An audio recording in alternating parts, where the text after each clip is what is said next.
So what's up guys, it's here by Nino Wakwaji and welcome back to another big baller video on Call of Duty Black Ops 6 Multiplayer Ranked Play Season 2 Reloaded. In today's video, I'm gonna go ahead and show you guys my top 5 meta class setups for ranked play with the fastest time to kill and lowest amount of recoil after the Season 2 Reloaded update. There are some major changes that happened within Black Ops 6 and I've got a couple of little secrets to show you guys, and there's some things that you need to be updated about. So you guys are looking forward to performing the best within Black Ops 6 ranked play, getting your SR up, and being able to get those elusive camos that are currently available in ranked play. Then make sure you guys drop a like in the video, subscribe, and turn on those post notifications. Usually I do upload high kill multiplayer gameplays in pubs, and I get nukes on this game.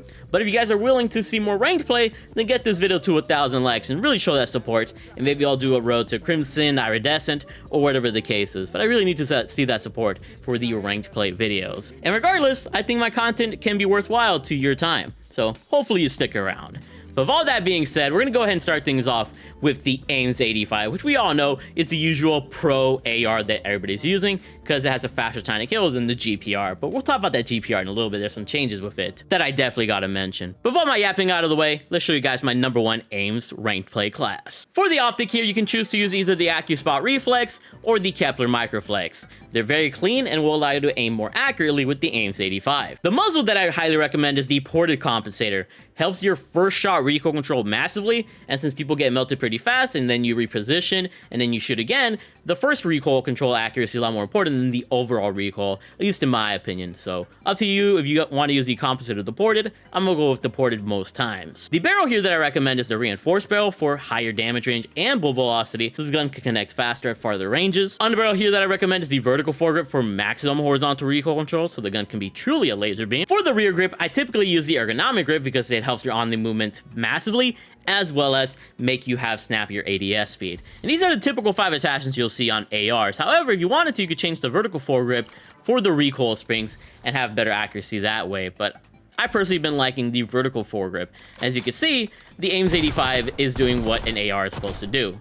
Absolutely melt the opponent with zero recoil control, or zero recoil I should say, and is an absolute laser beam of a weapon. Very, very easy to use. And of course, if for some reason you have Gunfighter equipped as your wildcard, you can run the Balance Stock as the stock, and the Recoil Springs Fire mod as your fire mod. And before we go over the rest of the guns in these top 5 loadouts, let's go ahead and talk about the Strider 22. Here's the build that I'm running on the Strider 22, the knife, concussion, Semtex, trophy system is our field upgrade, flak jacket, fast hands, and double time is our perks, and then we're using perk greed, and we have ninja, so the opponents can't hear our footsteps as easily, especially very useful in S&D. So this is the typical setup you want to use, and it's the setup that I use, you know, my overall loadout for all of my loadouts. Let's go ahead and go to the usual Jackal PDW SMG that some people are kind of moving away from. Some people are more so using the C9, and I got some secrets about the C9 that I'll talk about in a little bit. Let's go through the Jackal PDW real fast so you guys can know what to expect and how to use this gun effectively if you choose to use it still. So for our first attachment here, we only have the gain twist barrel, so put that on. Underbarrel wise, I highly recommend the Ranger foregrip for both movement speed and horizontal recoil control, but if you don't care about that extra movement, you can put on the vertical foregrip for even better recoil control, especially because you can't run a compensator on the Jackal anymore. Rear grip here is going to be the ergonomic grip for the on-the movement and the extra ADS speed, and the stock here is going to be the balance stock for overall better movement, of course.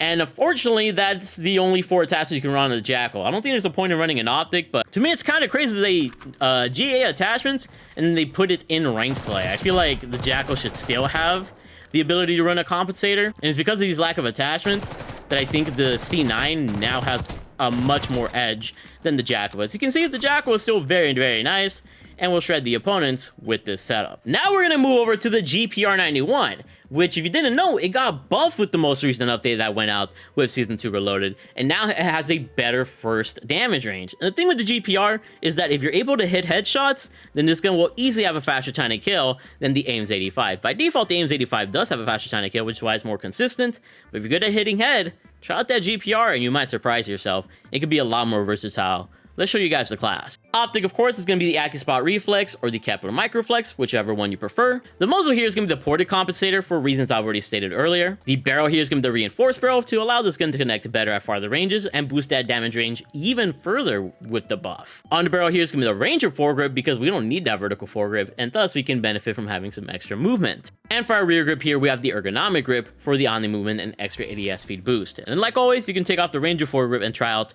the recoil springs if you want to go in that realm. But with this, you got way more movement than the Ames 85. And if you're good at hitting head, then this gun is going to melt faster than the Ames 85. So it is something to kind of consider and wager on, because if you're a master user of the GPR 91, you might find it a lot more effective than the Ames 85. Once again, it's a little bit more of a skillful weapon. I think still more people are going to be using the Ames 85. And if you're running gunfighter, you could run the balance stock, and of course the recoil springs as additional attachments if you're using that wild card. And now we've come to the C9. Now I've got a secret blueprint that you might be interested in that gives it the iron sight to the original MP5 from previous Call of Duty. So I'll show that off. But of course, I also show the setup where you can't use that blueprint. Let's check it out. So for the muzzle, of course, we're rocking that ported compensator for better accuracy. For the barrel here, we're actually using the short barrel. And you guys might be asking, why aren't you using the long barrel? Well, that's where the secret comes in. With the special blueprint from like an 1800 COD point tracer pack, you got a nice little iron sight that I wanted to show you guys. But of course, if you don't have that blueprint or you don't care for that iron sight, put on that long barrel. It's a lot more effective for that damage range. Rear grip wise, we got the ergonomic grip for on the movement boost and as well as extra ADS speed. We got the stock of the infiltrator stock for better strafe speeds, but you could also run the balance stock for overall better movement. And for our fire mod, we got recoil springs for better horizontal and vertical recoil control, which is really nice to have. But of course, you can change out the recoil springs for the Ranger foregrip, so you have both the movement and the recoil control boost that you can see on the C9. But as you guys can see here, this special subverter blueprint has a very nice, like, rounded MP5 look to it, which is why I wanted to go ahead and try the C9 with the short barrel here. It's called the Subverter. You'll find it in the store bundles somewhere. I thought it was something to kind of point out, and I'll make a video on it a little more in depth later this weekend. But it is something nice to kind of mention, and something you might want to try out. So obviously, use this setup if you have this blueprint and you're wanting to try out that iron sight. But like always, the regular long barrel iron sight is still going to be very effective if you choose to go this route as well. And now for our fifth gun here, we got the fastest killing SMG available within ranked play, which I'm kind of surprised they haven't banned this yet. And that's going to be the Compact 92. This thing just obliterates the other SMGs like nothing. So if you're feeling bad after the KSV got banned and you want to use something similar, the Compact 92 is probably your closest friend. So muzzle-wise, once again, we're running that ported compensator, but I wouldn't be surprised if you switched over to the regular compensator because you shoot through ammo really, really fast with this weapon. Barrel-wise, we're going to go ahead and put on the reinforced barrel for both bullet velocity and damage range, but if we want to max out that damage range completely, put on that long barrel. Underbarrel wise, we got the vertical foregrip to take care of that horizontal recoil control effectively, and the rear grip is going to be the ergonomic grip for the on-the-movement boost and extra ADS speed, and the stock of the balance stock for overall better movement, but you could also use the infiltrator stock for better strafe speeds. Now, just like the other SMGs and the other options, you can take out the underbarrel and run the recoil springs for overall better recoil control in all directions, but that's up to you at that point. But with this gun in hand, you have the fastest killing SMG in the entire game.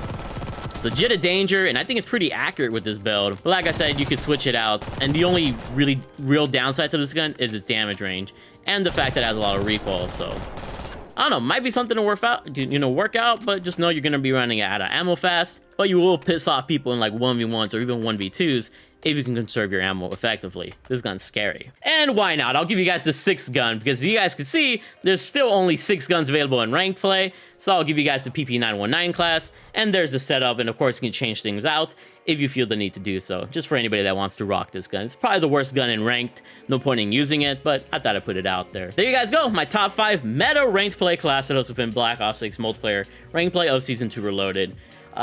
Not too much has changed, but like I said, that GPR 91 buff might be something to kind of consider, and hopefully you guys enjoyed the little secret that I showed off when it comes to the C9, and I'll be covering it in a video, like I said, extensively in a couple of days from now. But if you guys enjoyed this video, make sure you guys drop a like, subscribe, your new channels, post notifications, and especially if you want to see some more rank play in the future, definitely show off the support on this video. And if you're interested in me playing Warzone, check out my second channel, More Hero, where I'll be playing Warzone extensively, as well as some other videos. And if you guys want to see me live stream, I live stream over on Twitch at twitch.tv/TheMarkOverHero. Or if you guys want to watch me on YouTube, I live stream on Hero Shorts, and I post short form content there, as well as on my TikTok at tiktok.com/TheMarkOverHero. I'm a man of many trades here, so if you're looking for anything in terms of Call of Duty or Black Ops 6, you come to the right channel. Appreciate you being here, and with all that being said, thanks for being awesome, and go crazy. Get that SR up. I love you all.